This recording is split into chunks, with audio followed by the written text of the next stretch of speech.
ने अपनी रानी चुनने के लिए 3 देशों की सबसे सुंदर राजकुमारियों को बुलाया। ब्राजील की आना, मिस्र की मोहक मिया और इस्तांबुल की दिलकश राजकुमारी लीसा। लेकिन तीनों ही इतनी सुंदर थीं कि राजा के लिए एक को चुन पाना बेहद मुश्किल हो गया। इसलिए उसने एक अनोखा तरीका निकाला। एक सोने का सांचा बनवाया गया जो एकदम परफेक्ट शरीर के आकार पर आधारित था। इस सांचे में कुल 108 छोटी छोटी घंटियां लटकाई गई थीं। अगर कोई भी राजकुमारी इस सांचे से निकलते वक्त घंटी बजा देती तो उसे तुरंत प्रतियोगिता से बाहर कर दिया जाता। लेकिन राजा को हैरानी तब हुई जब तीनों ने बिना किसी गलती के इस परीक्षा को भी पार कर लिया, क्योंकि तीनों ही बचपन से ही अपने शरीर और चाल ढाल पर कड़ी मेहनत करती आई थीं। राजा समझ गया कि केवल सुंदरता से रानी नहीं बन सकती, जरूरी है बुद्धि और समझदारी। तो अगली परीक्षा में उसने अपने महामंत्री को बुलाया और कहा कि एक बहुत ही कठिन सवाल पूछा जाए। लेकिन आश्चर्यजनक रूप से तीनों राजकुमारियां उस सवाल का सही जवाब देती हैं, और वो भी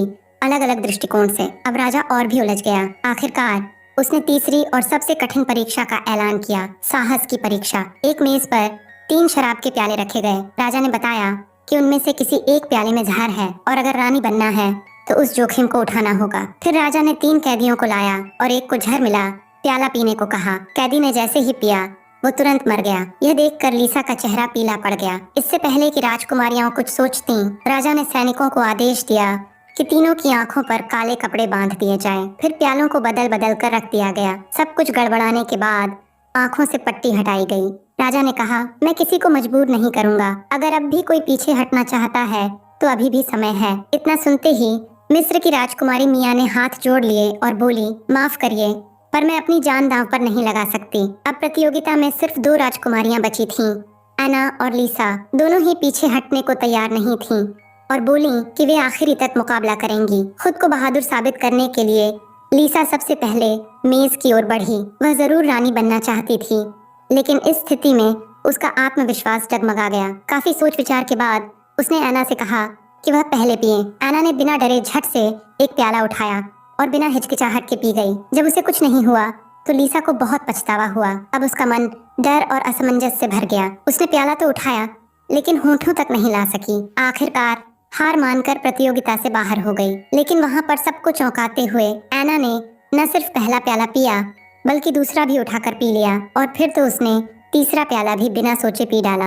ये देखकर सभी हैरान रह गए। लेकिन तभी एना मुस्कुराई और बोली, इतने दयालु राजा कभी भी किसी को जहर नहीं पिलवा सकते। वह कैदी जिसने जहर पीकर मरा था वो भी सिर्फ अभिनय कर रहा था। और जैसे ही राजा ने आदेश दिया वह मरा हुआ कैदी उठ खड़ा हुआ, एकदम सुरक्षित। राजा अन्ना की बुद्धिमानी और साहस से बहुत प्रभावित हुआ और उसी वक्त उसे अपनी महारानी घोषित कर दिया।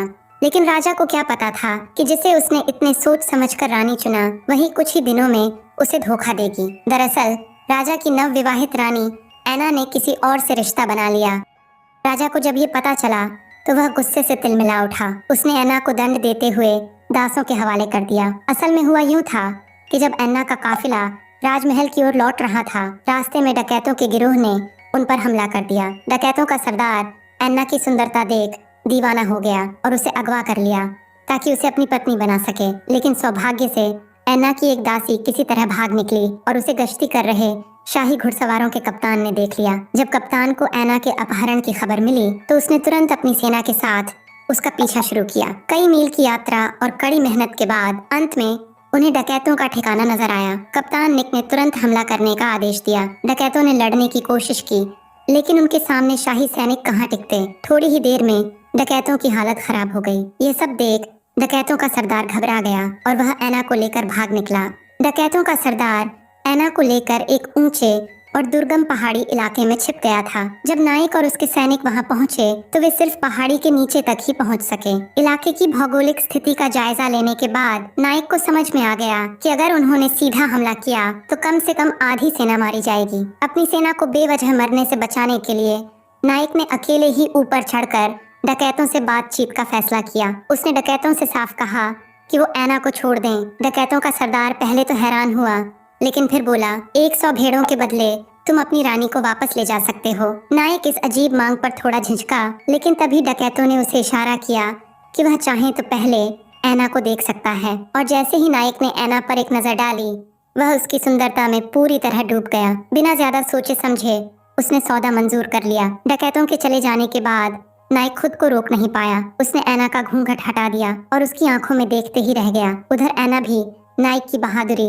और हैंडसम चेहरे पर दिल हार बैठी थी। एक अंधेरी गुफा में दोनों की मोहब्बत ने आग पकड़ ली और फिर वही हुआ जो होना था। अगले दिन नायक ने ऐना को सुरक्षित महल तक पहुंचाने की जिम्मेदारी निभाई। वे बगदाद जा रहे थे, जहां ऐना को रानी की प्रतियोगिता में हिस्सा लेना था। लेकिन महल के दरवाजे पर ही ऐना ने उसका हाथ पकड़ लिया और कहा, चलो भाग चलते हैं, मुझे रानी नहीं बनना, मुझे सिर्फ तुम्हारे साथ रहना है। लेकिन नायक ने साफ कहा, अगर हमने ऐसा किया तो बगदाद के राजा का गुस्सा सिर्फ हम पर नहीं, हमारे पूरे देश पर पड़ेगा। शायद युद्ध भी हो जाए, हमें अपने प्यार की कुर्बानी देनी होगी। दिल भारी था, लेकिन नायक ने अपनी भावनाओं को दबाया और ऐना को महल के हवाले कर दिया। कुछ ही समय में ऐना रानी बन गई, लेकिन नायक के लिए यह किसी मौत से कम नहीं था। वह पूरी तरह टूट चुका था। वह अब रोज शराब में डूबा रहता, वेश्यालयों में भटकता, क्योंकि उसका दिल वहीं कहीं पीछे गुफा में छूट गया था। यह दृश्य देखकर राजा और भड़क गया। उसने ऐलान किया कि अब ऐना को रानी का दर्जा नहीं मिलेगा, बल्कि उसे दासों के हवाले कर दिया जाएगा, ताकि वो जहाँ चाहे वहाँ उसका इस्तेमाल करें। ये सुनकर वहाँ मौजूद गुलाम खुशी से झूम उठे और बिना देर किए उन्होंने ऐना को उठाकर अपने ठिकाने की ओर रवाना कर दिया। ऐना की चीखें महल की दीवारों में गूंजने लगीं, मगर ठीक उसी समय नायक की वफादार शाही सेना वहां पहुंच गई और एक जबरदस्त झड़प के बाद ऐना को गुलामों से आजाद करा लिया। फिर वे नायक और ऐना को शहर से बाहर सुरक्षित ले गए। दोनों को लगा कि अब शायद वे आजाद हैं, अब शायद वो जिंदगी शुरू हो सकेगी जिसका उन्होंने सपना देखा था। मगर उन्हें क्या पता था कि यह भी राजा की ही साजिश का हिस्सा था, क्योंकि थकावट और जख्मों से टूटा हुआ निक अब और नहीं चल सकता था। और सबसे बुरा ये हुआ कि उनके पास बची आखिरी पानी की मशक को भी किसी ने तीर से छेद दिया। दोनों ने तुरंत समझ लिया, ये सब बगदाद के राजा का किया धरा है। वह उन्हें मरते हुए देखना चाहता था, बिना पानी, बिना राहत, बंजर जमीन पर तड़पते हुए। निक धीरे धीरे जमीन पर गिर पड़ा। उसकी सांसें भारी हो गईं। अब उसमें चलने की ताकत नहीं थी। ये देख ऐना की आंखों में आंसू उमड़ पड़े। वह जानती थी कि अगर अब कुछ नहीं किया तो निक बच नहीं पाएगा। मजबूर होकर उसने निक को वहीं छोड़ा और अकेले पानी की तलाश में निकल पड़ी। मगर भाग्य का खेल देखिए, जैसे ही उसने पानी का झरना पाया, वहां अचानक सामने आ खड़ा हुआ वहीं बगदाद का राजा।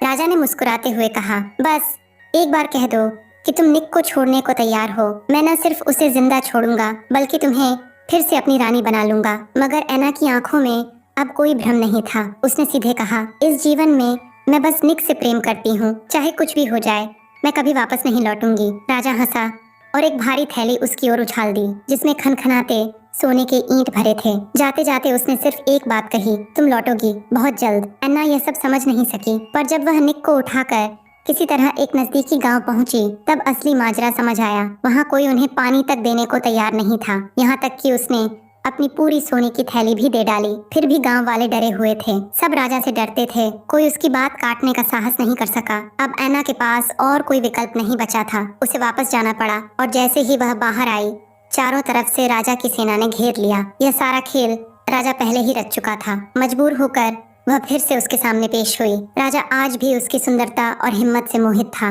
उसने तुरंत अपने राजवैद्य को बुलवाया और निक का इलाज शुरू करवाया।